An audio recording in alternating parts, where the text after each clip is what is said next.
right. Thank you, I Zoe, do for letting not us. consent. You do consent. All right. So, hey everybody, how's everyone out there? Welcome to another episode of Just Throwing It Out There, the podcast. I'm Talia, and I'm here with my co-hosts, my lifelong friends. Uh, lifelong. We have Danny Hi, everybody. and Melly Hey, y'all. and Sharice. What's up? How y'all Hey, doing? how y'all feeling today? We're feeling good. Yeah. So, Good. I'm making it. yeah, I'm so making.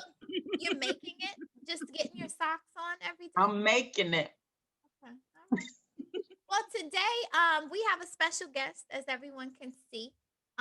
She's our doula, resident doula, uh, How are you? Tia Yeah. Dowling-Ketant, and she's a doula, but she's also a co-host to her own podcast, Doula Senses.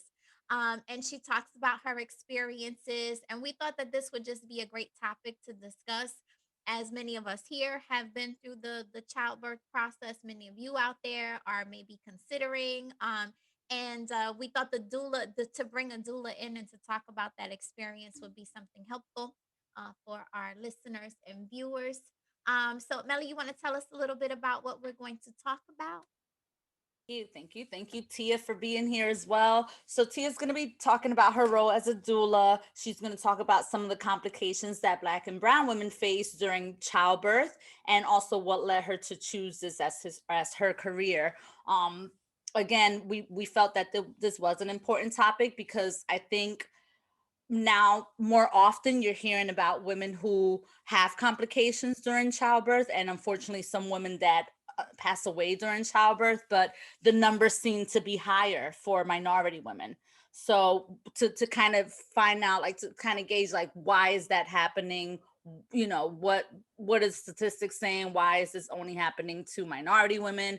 You know, is it has to do something with the services that they're receiving? So it just felt like an important thing to talk about. And again, some women might had already had experiences with difficult childbirth. Some women might be thinking about it. I'll be really honest with you, the idea of having children scares, like, I already have anxiety, so just thinking about it makes me super nervous. And again, just to educate people and kind of relieve some of that, the things that they may be feeling or experiencing when it comes to wanting to have children. So Melly, Tia, real quick, before we get started, I forgot to do our little thank yous. yeah. Okay, so before we get, I just want to thank everybody for tuning in every week. And if you could do us a favor before we get started, because Tia has a lot of information for us. Before we get into the down and dirty, if you could go and hit the like button and subscribe, which is $0.00 right now. We're having a special offer on YouTube. So it's a Summer blowout. nothing. Summer blowout. Like, follow, share, and subscribe. Okay, and thanks for tuning in every week. So we're gonna launch into some questions. I'm sorry, I just wanted to get that in there because Yes, we like love to y'all. we like to We be love thanked. You y'all. know, we're appreciative of the people that listen and follow and share. So Tia, Facts. why don't you tell us a little bit about what a doula does? Because some people may not be familiar with what you specialize in. So if you want to tell us a little bit about that. Sure. Thank you so much for having me, guys. I could talk about doula and birth and postpartum stuff all day and all night. So anyone that gives me the opportunity, whether they pay me or they don't, I will show up because I love talking about all things birth. So I guess what I'll do is really briefly introduce myself, and that'll kind of give you an idea of who I am and how I show up for people. Because I think that oftentimes people obviously know what doctors do, they know what nurses do, they even know what a midwife does, but what does a doula do? And so the best way I like to describe myself is that I'm like a tour guide to birth, right? And so when you think about a place you've never been before, like, you know, maybe you go into Aruba or you're going to Paris, what would be nice if you had a tour guide, right? Someone that could show you around to all the great places to eat, all the shortcuts and the really convenient places to stay. And that's what I am for birth and postpartum, right? So I have done this for the last 6 years, and I have attended and supported over 170 births. And so Mm. I have supported births in hospitals and birthing centers. I have even had some home births. And so I'm really very well versed in understanding what birth looks like and where and how it looks different from place to place. And if you have complications, are you considered high risk? And so I know a lot about that. And before I was a doula, I always tell people my BD before doula life, I was a case manager with the city of New York for almost 17 years. Wow. And then I had a doula who was one of my mentors, who is one of my mentors. And I was like, I like this. I really like showing up for families like this. And one of the funny things I think about me, the more I do this work, I realize the less I like babies. And people think that doulas like babies, but I like supporting families. And like that's my very big interest is making sure people feel supported. I really love my 7-year-old because he can go get himself some juice. We're working on him, making him That's a bowl of right. cereal. So I like his independence. And I think babies are cute, but I absolutely am okay with not holding your baby if you don't want me to, because sometimes people feel that way. Um, and so that's a little bit about what I do. I have my own private practice, which just means people find me off a website, somebody recommends me to someone, but I also do a lot of community-based work where I provide doula services for the underserved community, whether it's because they don't have knowledge of doula support or they would not be able to afford doula support. And so I work with a couple of different programs where I'm able to provide doula services in that sense. I also am a doula mentor, and I actually am on my second cohort of my doula mentorship program, which is TNT Birth Worker Mentorship. And I'm really excited about this initiative because as a new doula, I felt under supported. So I just wanted to make sure that other people felt supported when they started out their doula career. And that's a little bit about doula work and what I do. And yeah, 100 and I can't believe that's a lot. That's a lot of babies. yes, it's a lot. It is a lot. That's a lot of babies. That's a lot of babies. So Did Tia, you mentioned that you like you mentioned the doctors, the nurses, the midwives, and the doulas as like this team. What's the difference between what a doula does? Because I think people are probably more familiar. Well, we know what the OB/GYNs do and the nurses. But if you had to set up like a differentiation between a doula and a midwife, what's the difference? So your doula does not provide any medical care to you. Okay. Your midwife does. Your midwife is able to provide and prescribe medications to you, and they're also there for the safety of your baby and you while you're in labor. I, on the other hand, provide support, and my support comes in the way of educational, informational, and when you're in labor, physical support. So there are some techniques and there's some tools that I use while my clients are in labor to help support them while they're laboring into their births. And there are a lot of things that I'm aware of and I know a lot about. So I provide that informational support. So like one of the things that I know a lot about is a medication that is often used in birth, and it's called Pitocin. And I know that it is titrated according to, your body. And I also know like it is used in certain intervals, but I do not administer that medication. Your midwife or your OB/GYN would administer that medication to you. And then the nurse would probably monitor it over the course of you having it while you were in labor. So I don't do anything medical. I don't take anyone's blood pressure. I don't take anyone's temperature, but I do provide educational, informational, and physical support. And also, would you also say is kind and also like an emotional support also Yeah, perhaps? absolutely. Yeah. I Especially think maybe for a first time mom, absolutely right? right. Yeah. I think that, yeah, that emotional piece, I think is one of the things that your provider might not be able to facilitate with you, but that Mhm. emotional piece is such an important part of labor and a part of birth because there are a lot of things and moving parts that people are doing when they're preparing for birth. So your doctors and your midwife is concerned about your medical care, but I, as your doula, am also concerned about your emotional pieces. So like, what is going on in your family? Like, what's important to you? How are people showing up for you? And I'm also concerned about what your postpartum space looks like. So after you have a baby, because everybody's excited about the baby, but what will it look like to you to have support in that space? And during the pandemic, I think that it was really important to have that conversation when people weren't really like able to travel and to support their family members. So really like, well, what is it going to look like when you have the baby in your home and it's just you and your partner? Or if you're a single person, like it's just you, how will you be able to be supported and what will that look like? And so, well, I'll provide some postpartum visits. Maybe I can also find you a postpartum doula that's working in person. And so, yeah, I think that that emotional piece is often lacking when it comes to the medical providers. Yeah. Right, I was because I gonna think, say, sorry. I'm sorry. I was gonna say too, like Melly mentioned as a first time mom, and I would say honestly, listening to you speak, I think like especially that postpartum piece, I could have used more the second time around. Yeah. Like Yeah. coming home with the newborn and then having a not yet 2-year-old at home, and Right. that Absolutely. emotional support would have been amazing. Absolutely. And I Yeah. never even thought about it. So Yeah. I hope that people are really listening to this. Yeah, and Danny, just to piggyback off what you said, like I just remember my own personal experience, and before my first child, and then in between the two of them, I had two miscarriages.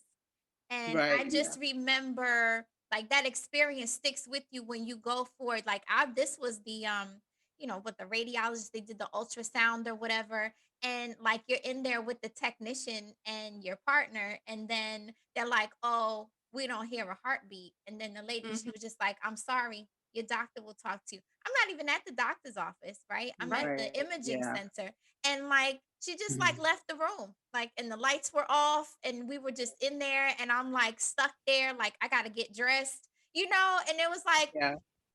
okay, like y'all With just gonna send me yeah. out of here. We going, all right, let me figure out how to do this. But in terms of emotional support, like it would have been great to just have somebody there to tell me, because what women, we don't talk about miscarriages. No, we No, don't. Um, we Oh, don't. and Absolutely so not. after share, like, after sharing with people, it's like, oh, I had one too. Oh, me too. Oh, me too. And it's like, Well, well, Right. some of us is Talia and I, we had that moment together. Remember, like right. Yeah. I we had not remember. told each other. Yeah.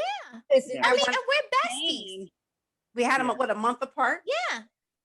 But just to have Mm. somebody there who could say, Talia, this is a tough time for you, whatever it is that you say, educate me, so that I don't feel like I did something wrong, or, like maybe I could have done something differently to prevent it, feeling guilty, all of those Yeah. emotions that go along with it, just having someone there who's trained to help. So even like early on in the process, because they were fairly early miscarriages, but even so, like if you the earlier the better, I think, because Absolutely. there's so many questions, so many things that come up. And even with the doctors, like you're in there for what, 15, 20 minutes, they take your vitals, say And then they something, run all out. right, Yeah. they go on to the Yeah. next patient. And it's like, well, I have Yeah. questions, doctor. You got to slow Exactly. down a bit, because I would come in with my Yeah. phone. I got my notes, because I'm typing questions You all got to be throughout the ready. week. Yep. You have to Yeah. be You got to ready. be ready. Yeah. And to your point, it's so interesting because I always tell my clients, when you go in to your doctor's appointment, you take a piece of paper, because the piece of paper slows them down. When you're on your phone, they're like, oh, she's just on her phone. She's not paying attention to what I'm Mm. saying. But I say, take a piece of paper and write down your answers. And that helps to slow them down and make sure you have your questions kind of formulated. So like that, when you say that, Talia, when you go in and you have questions, you kind of like need someone to tell you how to do those things. And that's what a doula is. And I always say, it's never too late to get a doula unless you're crowning, right? And then you need a postpartum doula, Oh, right? But I but was I going to like ask it's you, all, I'm I at like like what drowning. Oh my God. at what stage do people seek your help? At right. what So I stage? like people to seek my help really early, like as soon as they pee on a stick, right? Because then we have an opportunity to develop a really good relationship where I can show up for you in the way you need me to show up for you, right? And so, yeah, people usually try to probably on average, most people in the second trimester. So like, you know, maybe 16 weeks, 20 weeks. But it's nice to meet people earlier on to kind of have that experience where we show up for them. Yeah. And what does that look like in terms of, are they meeting with you? What are you guys doing leading up to, I guess, the big day? So it's a big day, right? So, Therese, so what happens is we normally do a certain amount of visits, and it can be up to 4 visits, where we talk about what is going to happen. We talk about the stages of labor. We talk about postpartum. We talk about comfort measures, like we talk about what to do in early labor before we get to your birthing location. If you're having an unmedicated birth or you having a medicated birth, that's fine. And so I help them prepare and kind of get a vision for what they are wanting for their birth, right? Because I think that it's a collaborative approach that sometimes when you go to your doctor, you don't always feel that way, but it is. So you need to be able to advocate and show up for yourself. Then I'm on call at 37 weeks, up until your birth. So babies come 2 weeks early. Sometimes they come 2 weeks after their estimated due date. So I'm on call until your baby's born. And then I usually do a few follow-up. No, I do a few follow-up postpartum visits. And then I often say to my clients that at the very end of our like when you have your baby, it's the very beginning of our relationship, because then you send me pictures of your baby and you ask me questions. And so, yeah, I have worked with a lot of families, and a lot of my families have become my family. And so I have a lot of text streams where people are checking in with me. How are you? I'm like, how are you? And so, yeah, it's a really nice experience. And I love being a doula. Yeah. The numbers for Black women who are delivering, in terms of deaths while delivering, are higher than the national average, or higher than their white counterparts. Yes. And 12 times. Yes, 12 times as high. Thank you for the numbers. Yeah, that's crazy, right? That is crazy. It's very crazy. I wanted to ask you, what do you think one contributes to that? And two, how do you advocate for somebody to, that's going through the process? How do you advocate for them so they're not a statistic? So thank you so much for bringing this up, because I am constantly talking about the maternal mortality and morbidity crisis. And that's what that is. For people of color to give birth in the US, we are in one of the most developed nations. We should not be dying giving birth. And what contributes to that is just the fact of institutional racism, right? And so when you show up to the hospital, there's no way around, getting around your skin color. And so brown and Black people are not listened to. Brown and Black people are not, they're not heard. Their pain is disregarded. And so the way I show up in my advocacy piece, and I think this is so important, and it's been some debate, and I just so that you guys kind of get a little feel of the whole doula experience, is there was a debate with an organization that was like, doulas don't advocate. And I'm like, yes, the hell we do, right? We absolutely advocate, because we show up for our clients. And so and I think it's little things, right? Because I was recently, just to give you a little story, I was recently at a birth, and wonderful, beautiful midwife was repairing my client after birth. And I'm like, in my head, I said it first in my head, I was like, that looks like that's a lot of blood, right? Because she's giving birth. And I'm like, I said it to myself again, maybe another minute later. And then I was like, Tia, you need to say this out loud. And I was like, that's a lot of blood. And she stopped and she's like, oh, yeah, okay.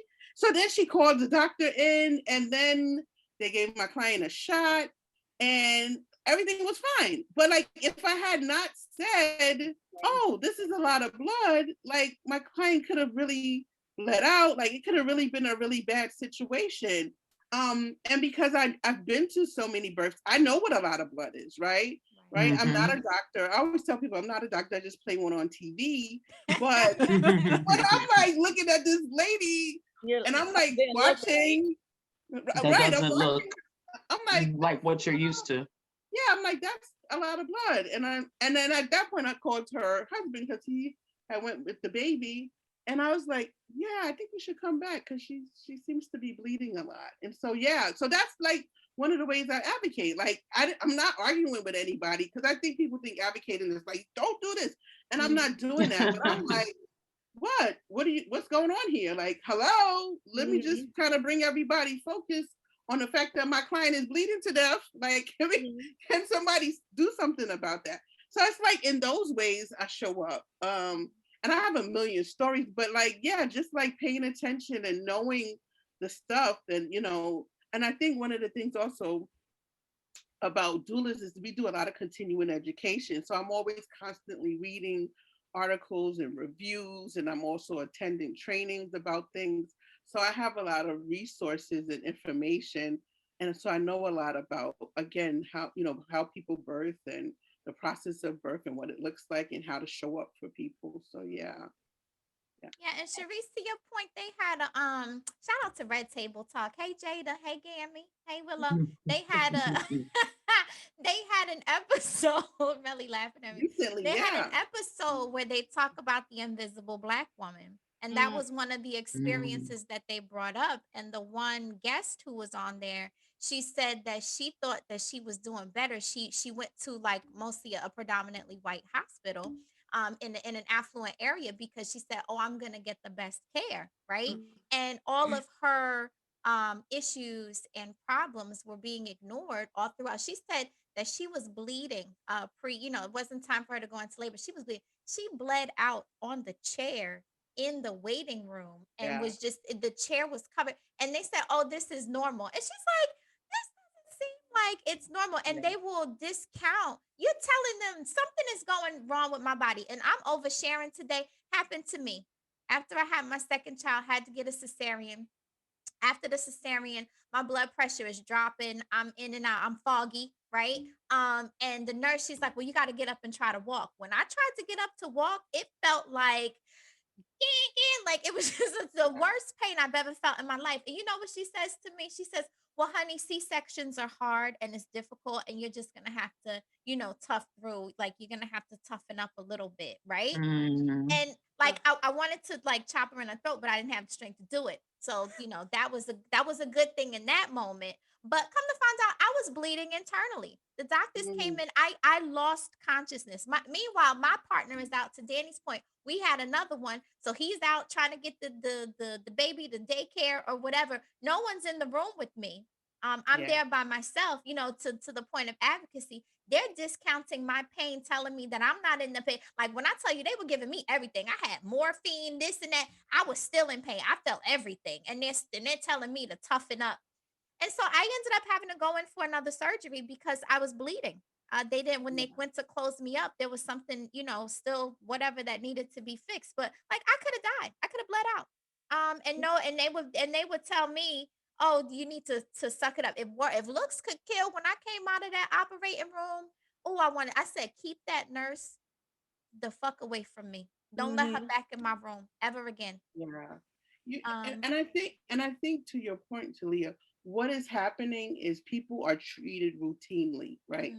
So what people should be receiving, every other area, if you have a cold, right? So if you have a cold and you tell your doctor, "I have a cough and I have a fever," they give you something for the cough and the fever, right? right. But when you're pregnant, everyone gets treated routinely as opposed to an evidence-based approach. An evidence-based approach attributes not only your care, but like who you are, how you show up, how you are feeling. And so when you are pregnant, though, everyone gets treated the same way. So like that nurse is just treating Talia like she treats everybody else, right? And she's not even hearing that Talia is not feeling better. And when my clients have, and this is like a little bit of a tip just for anyone that will have a C-section, you should be feeling better, like much better every few hours after your cesarean. And If that was you my are experience. still in pain, you shouldn't, that's a problem. And you need to scream from the mountaintops. So I'm always, that's one of the last things I say to my clients is you should be feeling better every few hours. Like incrementally, you should be feeling better. If you do not feel good, do not go home, right? Do not go home. Stay in the hospital. I don't care what they say. You fight them and you stay an extra day until you start to feel like you can walk around, right? And the thing about it is, this is major surgery. And obviously, to people thinking like, oh, no, you gave birth. Yeah, I gave birth, but I had surgery and gave birth, right? So it's not going to be like if you had a vaginal birth. So I think, again, Talia, that nurse is just treating everyone the same way and not listening to, and that's the problem. I've been a nurse for 30 years. Yeah, but I've lived in my body my whole life. And I I know my body. You've been a nurse for 30 years, but I have lived in my body and this doesn't feel right. And so you really need to have someone there. And the really important piece that if anything, I want everyone that's listening, if you go to have a baby, you need to have someone there by your side.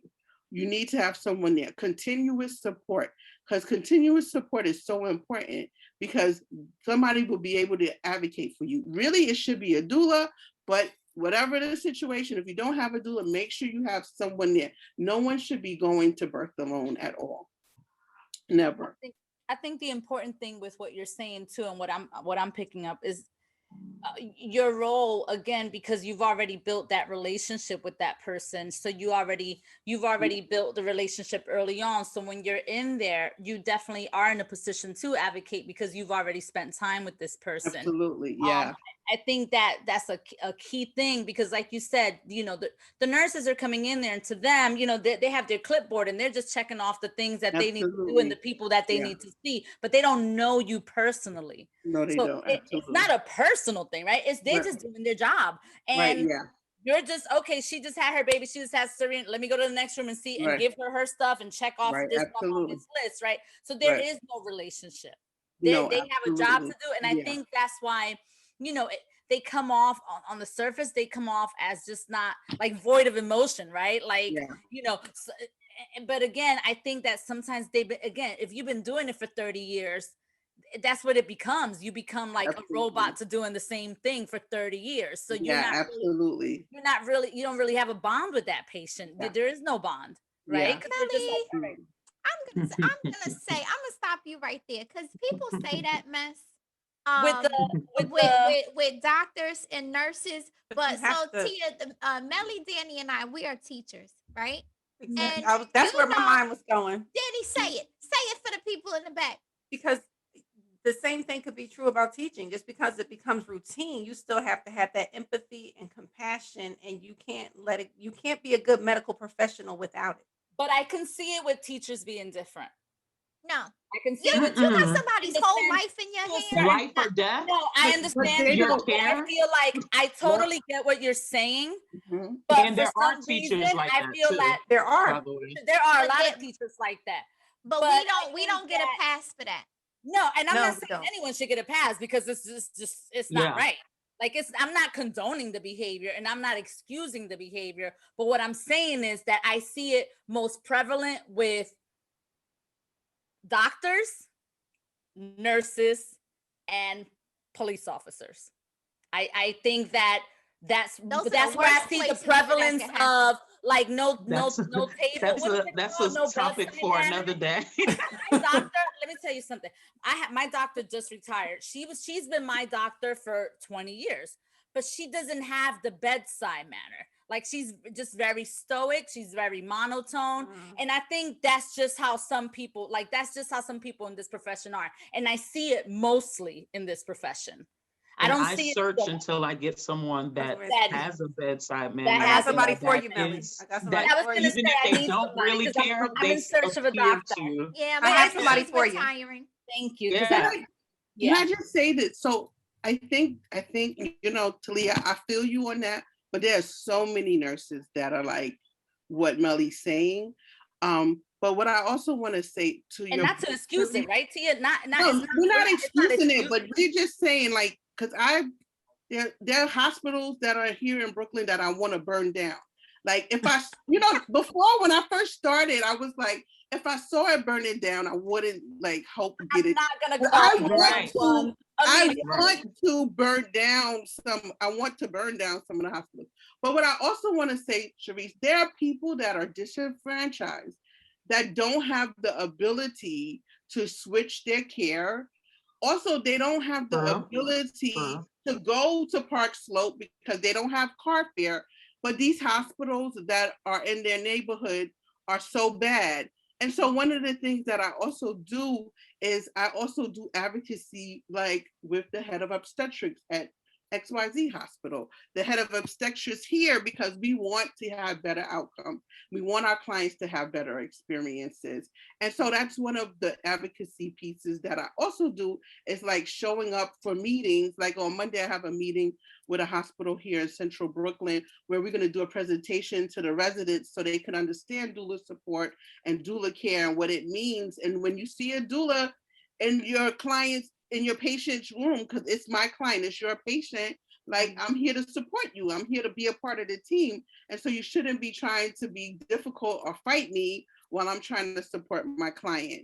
And so that's one of the pieces, because I feel like there are a lot of people that can advocate for themselves, and you could go to the nicest hospitals, right? You could, my clients, so there's a hospital in Manhattan on the upper East Side. My client went there and came home with high blood pressure. They gave her Chanel perfume and sent her home with high blood pressure.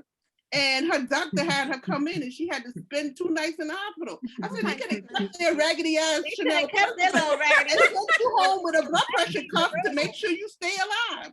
But like these hospitals have their obligation is not to your care. Their obligation is to their bottom line, which is money. And so like, that's why you have a doula, because my client, I knew her pressure was the problem. So I'm always following up, like, how's your pressure? Oh, I don't know. I was like, where's your mom's blood pressure cuff? Take your pressure. Her pressure was so high. She text messaged me the next day. Oh, I'm just getting released from the hospital. Really? What happened? She's like, my pressure was crazy. And they sent her home with $200 perfume. What? Keep your perfume, lower this blood pressure. That doesn't even make any sense. Exactly. Listen, I'm such a hypochondriac. I think that's another reason I feel like I'm when I worked in Plainfield, my coworkers there, they always used to say, like, if you ever get pregnant while you're here, we're gonna go on leave because we don't think we don't think that we can deal with your level of questioning,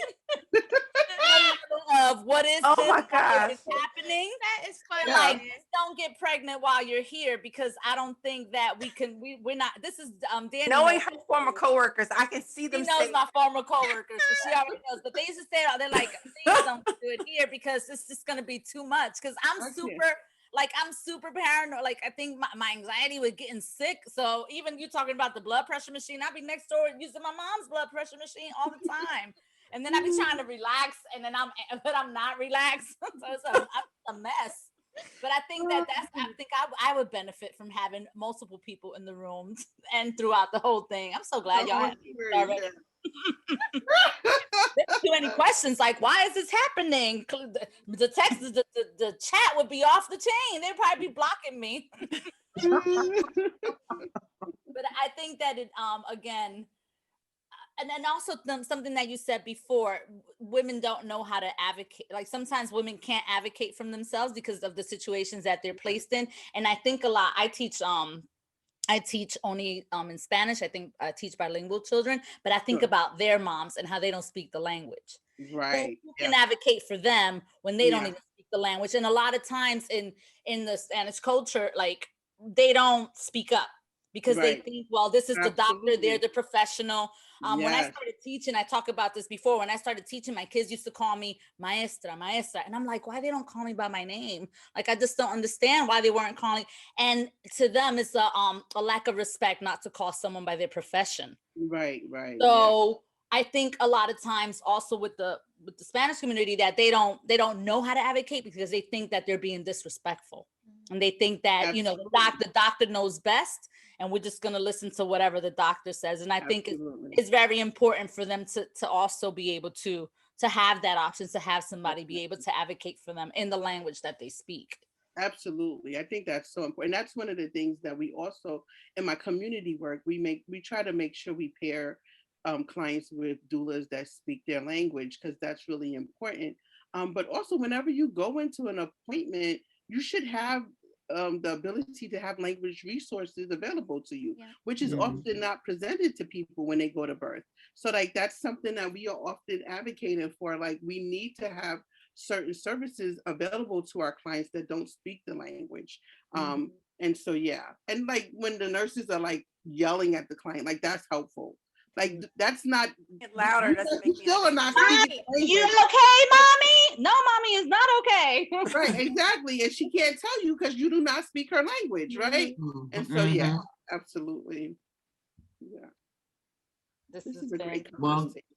yeah, we could talk about this for a long, because I had some questions about cesareans versus natural childbirth, at home births. Like, I have a laundry list of. Can you ask your question about the home birth one? Because I've always been curious about home birth, because you see stuff on TV. I haven't. That really how it is. Someone who went through the process. I'm not curious at all. I'm good. You're not curious at all. So, okay. Yeah. Okay. So let's talk about home birth. The reason why I want to know, a friend of mine says she wanted to have a home birth, but she kept being steered away from it by her doctor. So where would a doula come in with that? And then just tell us a little bit about home birth. Okay. So I think if you give me 5 minutes, I can touch on cesareans, home births, everything. I could do all of it. Yes. I'm glad I asked that. I'm glad I said that. So let's start with a home birth, right? So low risk people that are birthing, right? So when I say low risk, I mean you don't have any blood pressure issues, you haven't developed gestational diabetes, you're just having a baby, right? Right? Because having a baby in and of itself is a normal physiological event, right? Because people have babies everywhere all the time without doctors and hospitals, right? People have babies around the world all the time. In the car on the way to the hospital. Or on the way to the hospital. So you do not have to subscribe to going definitely to a hospital, right? So if you are having no problems at all with your pregnancy, it's nice to have options, right? So if you you don't only have to have a home birth. You could go to a birthing center, right? And in New York City, we have a birthing center on 8th Avenue, I think around 57th Street. It's called the Jazz Birthing Center, right? So sometimes people want to have a birth that's low interventions, meaning they're not going to get an epidural, they're not having any of the medications, and they want something very low intervention. So you could do a birthing center, or you could do a home birth, right? So why home birth's great, right? Because you don't have to worry about leaving the house. You have a midwife that comes, you can labor in water, you can do all of the things that you want to do at a home birth. You can change positions. And so for people that are having low intervention births, home births are really the most like suggested thing, right? Because again, when you go to the hospital, that's where the bad outcomes are happening. People are not dying at home giving birth. They're dying in hospitals, right? Just to put that out there. They're not dying in birth centers. They die at hospitals. Why do they die at hospitals? Because the hospitals have the interventions and they use them, and they don't always use them appropriately. And again, it's not on purpose, but like Melly said, it's like it is just what it is, right? And so it's a one size fits all. It's a one size, exactly, Sharice. It's a one size fits all. And the reason why your doctor is steering you away from a home birth is because they want you to birth in a hospital, right? Because home births, you get the fee for a home birth is a lot less money than an out of hospital birth, right? So if you go to the hospital, then your provider makes all of this money. And the reason why the cesarean rate in this country is 33.33% is because you make more money from cesareans, right? And so that's the other thing around like cesarean births over vaginal births. That's why when you go to give birth, you should figure out what your hospital cesarean rate is. If it is more than about 19 or 20%, that's a problem, right? Because when it's like 30% or 33.33%, then that means that, you know, you have 1, 2, 3 people coming, that third person is getting a cesarean, right? Wow. Some hospitals here in New York City is 40%. Wow. Some places in New York City, it's 50%. That's 1 in 2 people. 1 in 2 people are having a cesarean to give birth. And cesareans are a surgery, like we talked about earlier, and they're not supposed to be the default, right? The default should be a vaginal birth, right? Because a cesarean takes longer to heal. There's more times for complications. And Talia and I will talk on the side, but I had a cesarean myself, and I have had and Danny, I have had lasting complications from my cesarean, including really bad digestion, indigestion, and gas, and just like it's not something that should be done as often as it's done, right? And oftentimes it happens and there's no problems, but sometimes it happens and it doesn't. So if you're Just made me check the rate for my hospital too. I just checked their rate just to see if they would. Research and development. You know that's what I do. Don't name the hospital. I won't name the hospital, but the hospital. I won't name the hospital, but the rate is 17.7%. That's good. That is good. That's not a bad rate. That is good. So they may not have unnecessarily done it then. Okay. Right. 17% is good because a lot of hospitals, most of them are 30% here in the city. Most of them are 30. Ricky Lake, this was before, I think I saw it before. Ricky Lake did a documentary called The Business of Being Born. Yes. And so that's when earlier in the conversation when you mentioned Pitocin, my eyebrow went up because she talked about that. But you know, this is it like you said, it's more money and it's less time. They go in there, what is it? They can get more people in and out. Chop, go. Yes, absolutely. In about, throw up, next one. And the induction rate because of COVID is skyrocketing too. And inductions often lead to cesarean. So people are like, oh, I'm gonna get induced. And I'm like, that baby not ready. Right. Because it's like, again, Melly, like trying to start a car that's not ready you need to change that battery. Like you can't just decide at 38 weeks you want to get induced, right? Because the baby might not be ready to be born. And so induction rates is important. They're doing it at 38 weeks. Rates are important. I'm sorry. At 38 weeks, they'll induce just to. Oh my goodness. Wow. Let me just tell you, all of the weeks. I have seen inductions at 36 weeks, 37 weeks, 37 weeks. I've seen inductions at a lot of different points in time. This is why you get a doula, because your doula knows all of the stuff. I just met with a client, and she's developed like gestational diabetes early on, and she said to me, she's like, I'm hoping to not get induced. And I said, you will be induced. Everyone that I have ever known that has had gestational diabetes has got induced. And I said, go ahead and ask your doctor. And so she said, the doctor said she couldn't say right now, which means, yes, she's going to be induced. And what's the reasoning behind that? What's the reasoning behind that? The reasoning behind an induction for gestational diabetes is because they do not want the baby to get on the bigger side. But again, like you won't know how big a baby is until the baby's born, because the sonograms are estimate. They are like, they can be off up to a pound or less than a pound. And in some instances by 1.5 pounds. So like, just because they say your baby's 7 pounds, 15 ounces. Just recently, my client had her baby. They said the baby's 7 pounds, 15 ounces. I said, your baby's probably 6 pounds, 15 ounces. The baby came out 6 pounds, 15 ounces. Because babies are often, right, but babies are often underweight. They're not usually overweight. They're usually underweight. Like, and if they're overweight, they're like overweight by just a little bit. So if someone says your baby's 7'15", the baby could very well just be 7 pounds, right? The baby is not going to probably be more than the 715. It'll be like 7 pounds. So What's yeah. considered too big a baby? I know people have had It 10-pound babies. depends That's 9-pound no baby. problem. It depends upon your pelvis. Gotcha.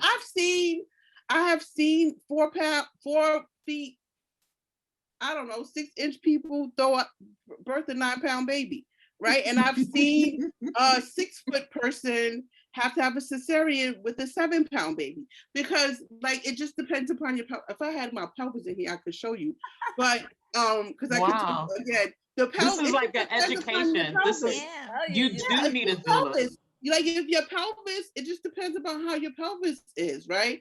And if your Yeah. pelvis is like, you could be short and have a medium-sized pelvis, but you could also be, tall and have a little small pelvis. So it just depends. And no one knows how big the baby is until it's born. They just make an estimate. Now, what they can track is like how big the baby's getting over time, and that's something that they can do, but oftentimes they don't really know. And so for them to do an induction so early, it's important to kind of advocate, as long as you can stay pregnant. Hold off. I know why. I know why. I can pinpoint where getting pregnant started scaring me, because I went to the OBGYN and they told me that my pelvic area was tiny, and then it made it seem like if I ever have children, it was gonna be painful because the area was this small space, and I'm like, no, they don't know that. Nobody knows that. Scaring me.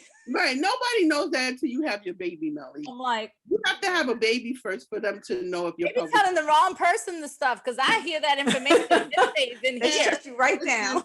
Yeah. And it's been in here for years, just sitting there. You're just sitting there. No, don't be scared, Melly. Don't be scared. Well, I love this conversation. Anything with this type of information is very helpful and useful and amazing. Yeah, absolutely. And Erica, did you know Erica Badu is a doula? Did know that? Yeah. Can you imagine that? Just singing, just I actually know someone that kind of knew she was a doula for, and I heard they had a really great experience with her. So, wow. She was probably in there singing. Yeah. Wearing Bruce Lee lighting outfit. candles and stuff, dimming There was lights. tea. Yeah, it's probably very relaxing. Yeah. All right. Well, thank you so much, Tia. Like, this was amazing. We could probably have you back to do a part 2. But speaking of music and Erica Badu, we're gonna get into our verses, Danny. Okay. Yes. Yeah, or Talia. Who is it? Danny? No, Danny. Danny. Oh, Danny's Talia. got it. I've got That's what I thought. today. So Tia, we picked one of your artists to do our verses on. Tell And the people Oh, what we the gotta tell them what it's verses- about. Tell them what we do with the verses. Tell the all right, people so Ver-Sis for us, this is Ver-Sis, S-I-S. And in our verses, what we do is we take one artist and we put their songs up against each other. All right, so it doesn't mean we don't like the other song because we struggle with this. It just means we have to make a decision of which song do we like better out of the two that are paired Have together. to. You have All right. to. This sounds Must. fun. Okay. Okay. You So must. we're going to go with Boys to Men. Okay. And I am going to start, since we're talking about babies and they got to get made first. They gotta get made. Oh, baby Oh, making God, Danny, look. We are going So I'm fresh. gonna You know open where up you're with- going with that. I'm gonna open What up with, song? here we go. The first one, I'm sure you know, I'm gonna put it out there. I'll make love to you, Yes. right? So Yes. that's the Right. first one. Mhm. Yeah. Okay, so that one's nice and easy, right? Yeah. But then Boys to Men hit us with ooh ah. I knew you was going to say that. Okay. This is Same when they were trying to subject get matter. fresh. Get down to the same business in a different Mm. way. This So, is when they were being what fresh. say you, ladies? What say you? Well, okay, guests first. Company goes Okay. first. I'll make love to you. Ooh. No, I have to go with ooh ah. I'm sorry. Yeah. Yeah. I have to go with ooh ah. 'Cause, ooh, Me too. that's a good one. Yeah. I'm gonna have to agree, because I feel like I'll Make Love to You was like a romantic, right? It's romantic, but I think ooh ah was like a yearning, like Yeah. let's do this, let's Let's get it do done. Mr. Nasty Time. Yes. Oh goodness. Yes, I'm going with that was my stuff. And then they had the remix to it too. Oh, right. Yes. I forgot about that. Yeah. I forgot about the remix. Go pull that up again. Yeah. Yes. I'm writing that down too. Pull up the remix. Uh-huh. Is it unanimous or no? It's going with Ooh Ah too. I listened to both. Like I've been listening since last night, and I'm like, I like both of them, but this Ooh Ah, yeah, Yeah. The rare and it was unanimous. Can you different put a, from them. It is. Unanimous. It's a rare unanimous. Rare unanimous. Wow, that's good. Y'all Put the like that graphic thug up. passion. I see what's going on in here. I was so happy when Tia said, ooh, ah. Yeah. I'm like, Come through. all right, So, Danny. I figured that was a good place to start. You know, talking about babies and all. Yeah. So the next one, I went with Water Runs Dry Okay. or On Bended Knee. Ooh, that's easy. On bended knee. I'm sorry. On bended knee. No. On bended knee is it? Oh. Yes. I'm Yes. sorry. Yep. And if you have, Tia is quick and Yeah. decisive. Yeah, I'm I not. love voice This is a singing. tough Yeah. one. Just on the Water qualities you Runs need in Dry your for me. doula. Yeah, Quick Water and Runs Dry. decisive. Like, that's true. You need a good, fast, quick on their feet doula. Yeah, absolutely. sharp. She's sharp. Because I go like with on bended bended knee, knee, right? too. I Bended go knee, on they've with on already bended. broken up. That's a beautiful song. It is. They're both. I like Water Runs Dry. Water Runs Dry, they're trying to prevent the breakup. Till you come back to me. I love that part. That's probably my favorite part. The I'll never walk I'll again. never walk again. Man. Yes. But even though I love that part of the song, Melly, don't that do water it. runs dry. Oh, I'm with you, Melly. Mhm. I'm with you. something The about cadence water runs of it. dry. What's the first We don't line even of talk On Bended Knee? anymore. Oh my God, we don't even talk anymore. We about to break up. What's the first line of On Bended Knee? Give me a second. Get it. Someone pull it up. Wait a minute. Oh yeah. I I can't can't explain. Where do we lose our way? Yeah. Mhm. Yeah. Yeah. Driving me insane. And I know I Oh, I'm just gonna listen need to that one today. more One more chance chance to to prove prove my my love to you. You Yes. come back to me. Come on. I'll guarantee. You Yes. sold me Oh, I on bended knee. love it. Stop I love it. it. Stop trying to Sharice knew what she was change my doing. mind. Sharice knew what she was doing. She Gets got on my us singing it and nerves. feeling This is it. exactly, Tia, why this game gets on my nerves. I already Exactly. made a decision, and here they come. I love it. And getting me to sing, and then I'm like, oh, but did I make the right decision? But I'm gonna still stick with Water Runs Dry. I'm gonna just still stick You to can if All right, you so want we gotta- to, I'm but gonna that On split. Bended that. I'm Yeah. gonna stick to that. I'm gonna stick to my answer. But I love Your water runs dry. waiting. Go I'm ahead. waiting for the Stick to your Jodeci water and runs dry. Men versus. That's what I'm waiting When for. is that happening? Is That that a needs thing? to happen. I'm They putting it haven't out into announced the that yet. universe. It We needs to go haven't out into announced. the universe. I need They to They see haven't that. announced that but I yet. would love to see it. Yeah, me too. That would be tough. I don't know who I would choose. I don't either. Yeah, but I don't think Jodeci I can forgot sing that anymore. Boyz II Men used Can to they try to be nasty with the ooh. You said can they sing in Jodeci's? If I they think can they sing can- anymore. I don't know if they can still sing. I don't know if they could sing anymore, but I Did you see also the- have a there's a soft video spot. out Y'all know there. I love me some Casey. Yeah, and I saw that Sharice. They was You- not singing well. No, it was They a can't do struggle. verses. It was very. What they can do is let the track play. Like they could try to sing over the track. Don't Yeah. try to sing the track. Well, Yeah. let the Sing track with be louder than them. Play with the mics. Yeah, Play with that their video was See pretty those bad. videos. Like, what is going was on? bad, Can't yeah. see JoJo, huh? Oh my But I god. love Casey and JoJo also. Yeah. But Was- Boyz II Men I was have a good question. one. Mhm. Who was Casey and JoJo better in Jodeci or on their own? Jodeci. I'm gonna Jodeci. Yeah. I think they need Devontae. They can't. beat. I don't know if anyone needed Mr. Dalvin, but No. They didn't need Mr. Dalvin, but they needed Devontae. sorry, Mr. Dalvin. No disrespect. You were great eye candy, and we loved. Yeah, seeing you. he brought something to the Brought table. something to the Yeah, table. It wasn't Contributed. vocals. Yeah. It wasn't vocals. Yeah, no. Ah, But he did bring something to Didn't the he table. play the Notice- drums? I don't know. I don't listen. I Yes, don't he know what did he was on doing. lately Oh, yeah. He in did. the Unplugged. He played Yeah. instruments. So Okay. he Oh, brought, that's what he brought to the something table to the then. table. Yeah. Yeah. Thank you for bringing that So up. maybe he did a lot of the stuff with the music that we just, you don't see Yeah. in the whole we don't crazy see it. of, Don't discount people just because they're not as loud as the other people in the group. Right. We Because just then weren't Michael Okay, I can Bivins, respect that. Bivins Sure, would have sure. no purpose in New We Edition. didn't know. We didn't know. We take it back. We weren't sure. That's all. We were All good. right. This Do we is have any fun. more, Danny? We good? one more if we want to do Yes, one more. just go do do it. it. So my last one, I picked songs that they did with other people. So Oh, Okay. the first one is One Sweet Day with Mariah Carey. Okay. Okay.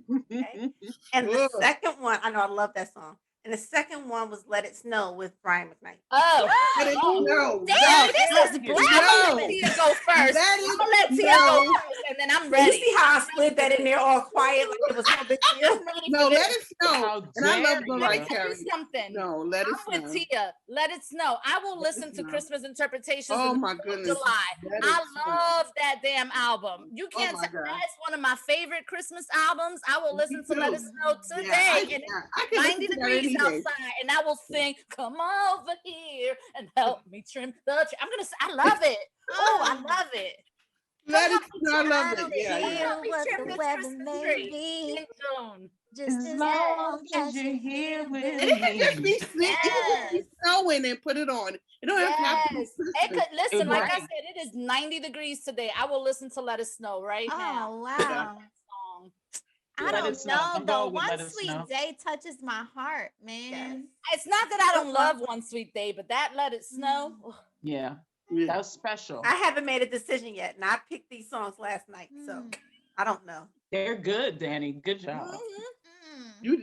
These were really Good good. verses. Tia was very decisive with Let Us Know. I'm gonna Yeah. say One Sweet Day. Okay. I'm gonna say go One with Sweet our Day. guest. That's everybody's thinking. When in doubt. Were you in doubt? Yeah. No, I wasn't in doubt. No. Oh, okay, you picked Let It Let It Snow. Snow. also. You know, if you give me a really, really pop song, I'm probably not gonna choose it. Listen.